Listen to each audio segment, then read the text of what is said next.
காலை வணக்கம் நண்பர்களே. இன்றைக்கி நான் பார்க்க போகிறது பிக் பாஸ் சீசன் 8 எபிசோடு 44க்கான ரிவ்யூ தான் சொல்ல போகிறேன். இதில் என்னென்னா ஃபஸ்ட்டு எடுத்தோடனே நைட்டு வந்து இவங்க இது பண்ணியிருக்காங்க.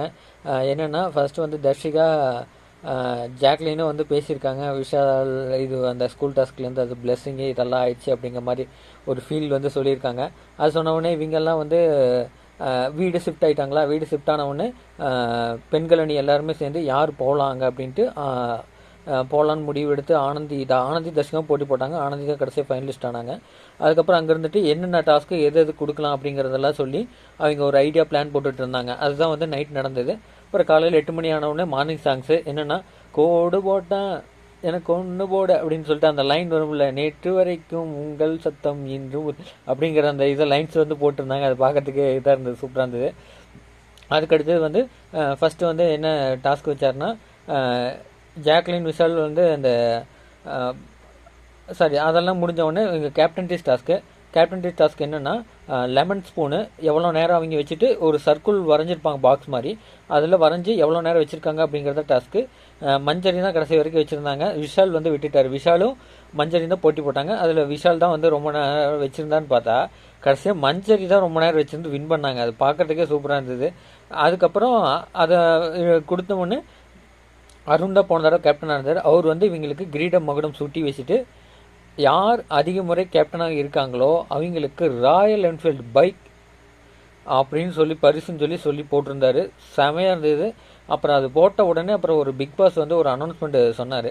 இந்த வீட்டில் வந்து நான் கூப்பிடும்போது மட்டும்தான் ஒழுக்கம், இங்கே வந்துக்கிட்டு ரெஸ்ட்ரூம் போகணுங்கிறது, இந்த மாதிரி விஷயங்கள்லாம் நீங்கள் பண்ணிக்கிட்டே இருக்கிறது டிசிப்ளினே இல்லை இந்த வீட்டினுடைய அப்படின்னு சொல்கிறாரு. அப்புறம் ரெண்டாவதாக இன்னொரு பாயிண்ட் என்ன சொன்னார்னா, இந்த வீட்டிற்கு உள்ள என்ன கொடுக்கப்பட்ட ரூல்ஸோ அதை யாரும் ஃபாலோ பண்ணல. அதை ஃபாலோ பண்ணியிருந்தாவே இன்னும் இந்த கேம் நல்லா போகும் அப்படிங்கிறத அவர் தெளிவுபடுத்திக்கிட்டே இருக்கார் மறுபடியும். அதை சொன்ன உடனே இவங்க எல்லாம் புரிஞ்சுக்கிட்டு அதைப்படி நடந்தீங்கன்னா இன்னும் யாரும் வெளியில் வரல. என்ன தேவையோ அதுக்கு உண்டான வேலையை பண்ணால் மட்டும்தான், ஒரு சில தவிர மற்ற எல்லோரும் வெளியில் வந்தால் மட்டும்தான் ஷோ நல்லா இருக்கும், ஷோ நல்லா கொண்டு போக முடியும் அப்படிங்கிறத தெளிவாக சொல்லியிருந்தார். அது முடித்த உடனே யார் ஸ்வாப்பிங் ஆகிறாங்க அப்படிங்கிறத எல்லாம் பண்ணுங்க அப்படின்னு சொன்ன உடனே பெண்கள் அணியிலிருந்து ஆனந்தியையும் ஆண்கள் அணியிலிருந்து சத்யாவையும் இது பண்ணியிருந்தாங்க. 2 பேரும் இந்த சைடு தானவொன்னே. அப்புறம் வந்து நாமினேஷன் ப்ராசஸ் வந்து டைரெக்டாக இருந்தது. ஏன்னா அன்ஷிதா வந்து முத்துவை டைரக்ட் நாமினேஷன் பண்ணிட்டாங்க. ரயான் வந்து வர்ஷினியை டைரக்ட் நாமினேஷன் பண்ணிட்டாங்க. அடுத்து விஷால் வந்து சவுண்டு ஜாக்லின்னு, ரஞ்சித் வந்து ஆனந்தி சவுண்டு, முத்து வந்து தர்ஷிகா பவித்ரா, அருண் வந்து சவுண்டு ஜாக்லின்னு, தீபக் வந்து சாச்சனா தர்ஷிகா, சத்யா வந்து சவுண்டு ஆனந்தி, ராணவ் வந்து அன்ஷிதா ஜாக்லின்னு, ஜெஃப்ரி வந்து சாச்சனா பவித்ரா, சிவா வந்து ஆனந்தி பவித்ரா, அப்புறம் வர்ஷினி வந்து சிவா ராணவ், மஞ்சரி வந்து ரயான் அருண், சவுண்டு வந்து அருண் ராணவ், தர்ஷிகா வந்து சிவா ரஞ்சித், ஆனந்தி வந்து தீபக் ரயானு, பவித்ரா வந்து விஷால் சத்யா, சாச்சனா வந்து சிவா ரயானு, ஜாக்லின் வந்து அருண் விஷால். இவங்க எல்லாம் வந்து நாமினேஷன் பண்ணிட்டாங்க. பண்ணி முடிச்சோன்னே யார் நாமினேஷனில் வந்திருக்காங்கன்னா மொத்தம் 13 பேர் நாமினேஷனில் வந்திருக்காங்க. ராணவ், ஆனந்தி, பவித்ரா, விஷால், ஜாக்லின், அருண், சாச்சனா, சிவா, ரயான், தர்ஷிகா, சௌந்தர்யா, முத்து மற்றும் வர்ஷினி இவங்க எல்லாருமே வந்திருக்காங்க. 7 வாரம் தொடர்ந்து நாமினேஷன் வந்தது யாருன்னா ஜாக்லின் மட்டும்தான். தொடர்ந்து 7 வாரம் ஜாக்லின் நாமினேஷனில் வந்திருக்காங்க.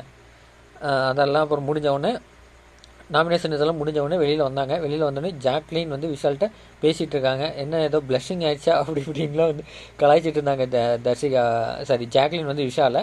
அப்போ தர்ஷிகா இது சொல்லிட்டு இருந்தாங்க அப்படிங்கிற மாதிரி சொன்னார். அதுக்கப்புறம் வந்து ஒரு க்ரோசரிக்கான டாஸ்க் வந்தது.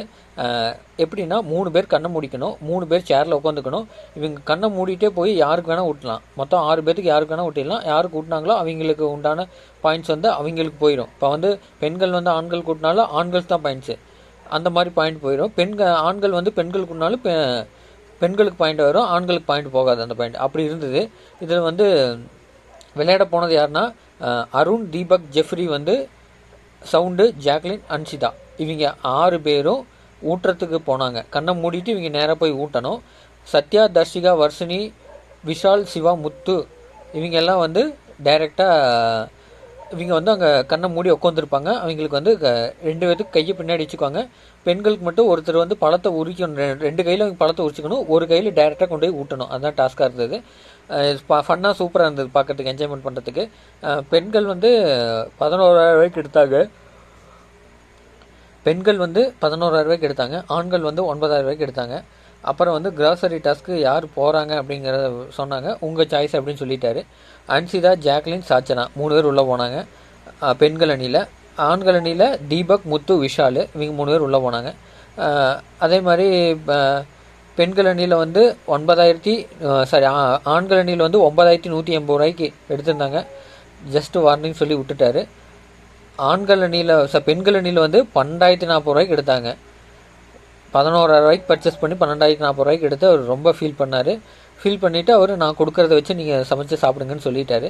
சொல்லிவிட்டு அதை முடிச்சுட்டு எதுக்கு இத்தனை பாட்டில் ஜாம் தேவை அப்படிங்கிற மாதிரி அவர் கொஸ்டின் கேட்டார். என்னடா இத்தனை ஜாம்பா, 8 ஜாம் அப்படியே எடுத்துருக்க மாதிரி இது காமிச்சார். அவர் சொன்னோடனே இதாகிடுச்சு. அப்புறம் மறுபடியும் ஜாக்லின் இவங்கெல்லாம் பேசிகிட்டு இருந்தாங்க. அன்சிதாட்ட ஓப்பனாக சொல்லிட்டாங்க. அன்சிதாலாம் ஜாம் எல்லாம் இவ்வளோ எடுத்து சாப்பிட்ற சாச்சனா இவ்வளோலாம் நீ எடுத்து சாப்பிடக்கூடாது இனிமேல்லாம் அப்படி இப்படின்லாம் சொல்லி இது கண்ட்ரோல் பண்ணிட்டாங்க. அதுக்கப்புறம் சௌந்தர்யாவும் தர்ஷிகாவும் பேசிகிட்டு இருக்காங்க. அந்த இடத்துல சாச்சனா தேவையில்லாமல் அழுது இது பண்ணுறாங்க.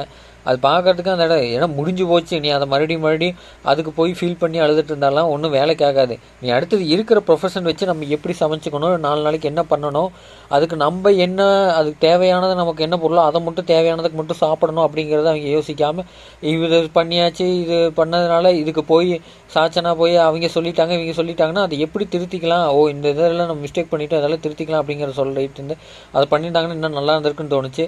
2வது சொன்ன உடனே அவங்க நீங்கள் போகிறத நான் பார்க்குறேன் இனிமேல் நான் கேட்கல அப்படிங்கிற மாதிரி சொல்கிறாங்க. எடுத்த உடனே இந்த மாதிரி பேசுனதுனால அவங்களுக்கு ரொம்ப மனசு இதாகுது பாவம் பெண்கள் அன்னைக்கு. அது வந்து அடிக்கடி சாச்சனா பண்ணுறாங்க. அது பார்க்குறதுக்கே ஒரு மாதிரி தான் இருக்குது.